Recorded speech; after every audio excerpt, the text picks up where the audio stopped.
Windows 11-এর operating সিস্টেমে আমরা কিভাবে ডার্ক থিম ব্যবহার করব চলো দেখে নিই। এর জন্য প্রথমেই আমরা স্টার্ট মেনুতে ক্লিক করব। ক্লিক করার পর এখানে দেখো একটি সেটিংস নামে অপশন আছে, তো আমরা এই সেটিংসে ক্লিক করব।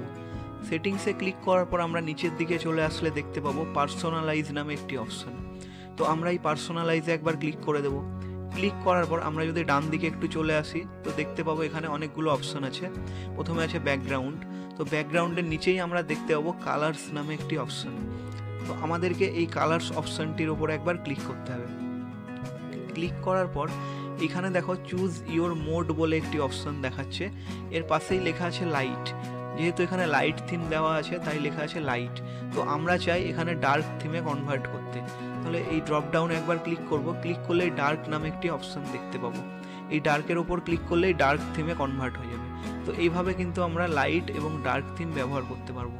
এবারে যদি আমরা আবার লাইট থিমে কনভার্ট করতে চাই তো আমাদেরকে এই ডার্কের উপরে ক্লিক করে লাইটে ক্লিক করে দিতে হবে, তাহলে আবার আমাদের লাইট থিমে কনভার্ট হয়ে যাবে।